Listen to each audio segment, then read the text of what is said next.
Hello, we're in Spirit Lake, Idaho again at the burn pile. I decided, I looked at the video that I did on some of the stuff I done, and I was going too fast as far as the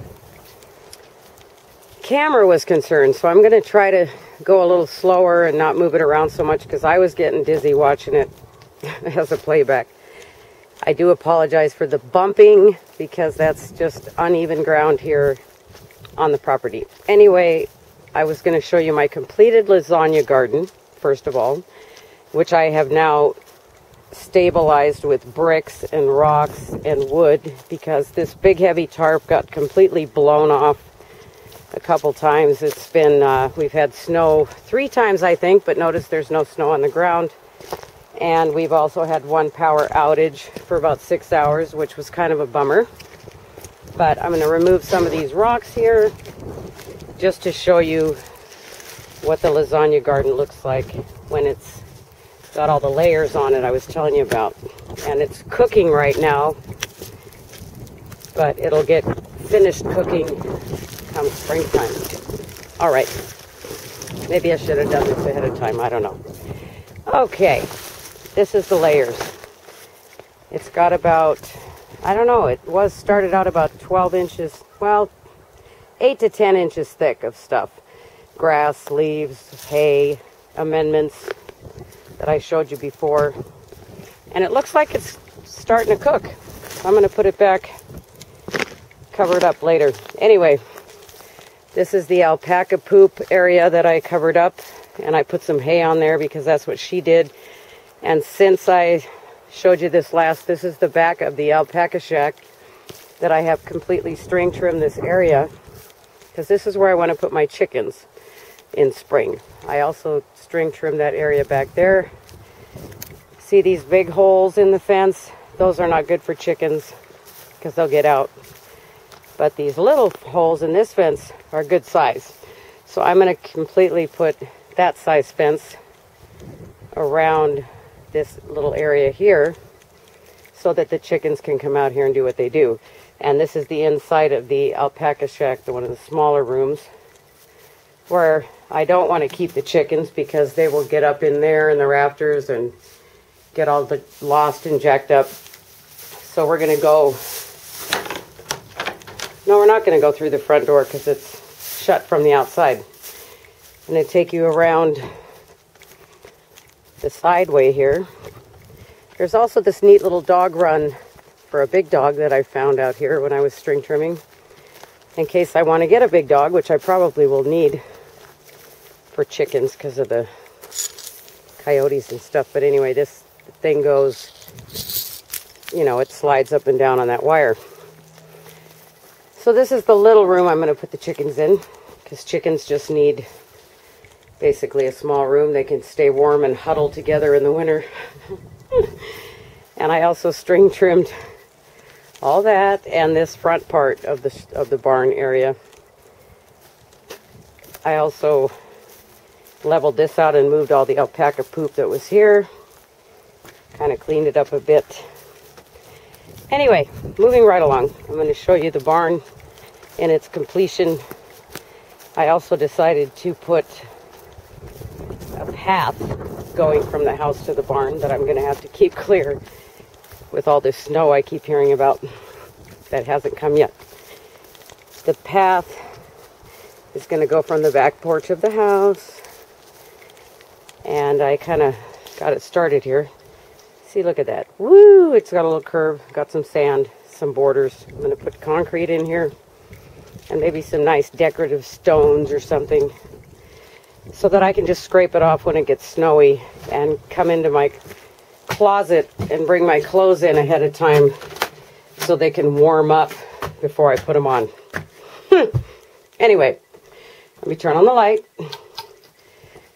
This is the finished closet with all my stuff in it. Look at that. That's one side with all those shelves.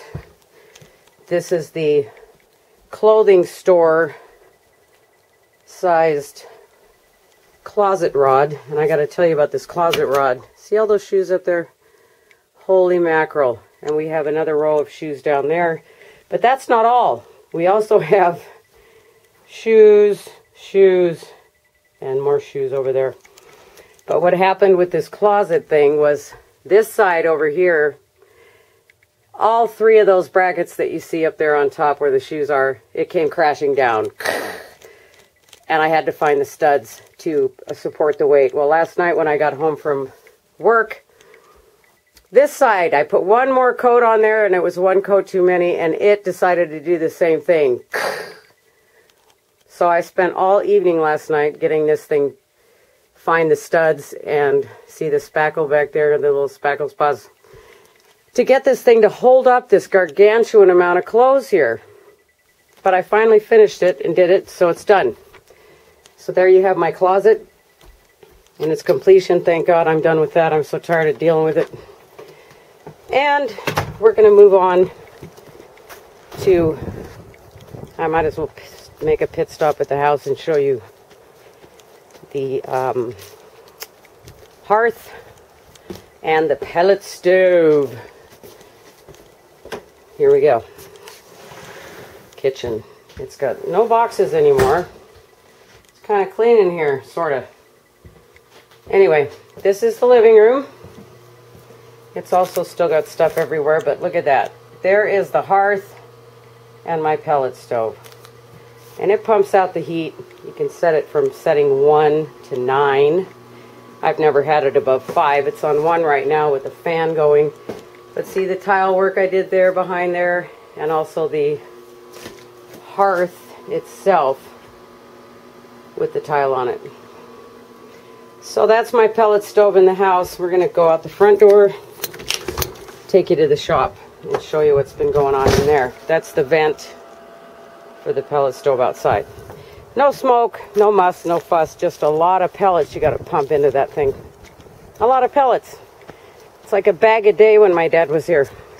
Anyway, there's my hoopty. Seriously contemplating going back to Fremont and picking up my truck because I need a truck. I just hate not having a truck. All right, we're going in the shop. Ta-da! There's my bikes. I never get a ride anymore. Anyway, there's a lot of insulation right there. We got all this stuff down here, downstairs. This will be the kitchen. That will be the living room, but not right now. Right now we're working on the upstairs. Here's the stairs, speaking of the stairs, and these stairs are going to be changed. My dad came up with a great idea.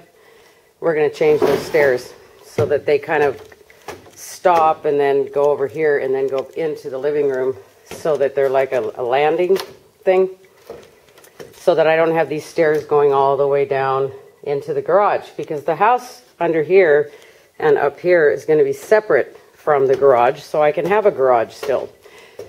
But this top area, come springtime, is going to be, we're going to bring this floor all the way out there to where the garage door is. And this area up here will be more living space, because right now it's a lot of wasted space.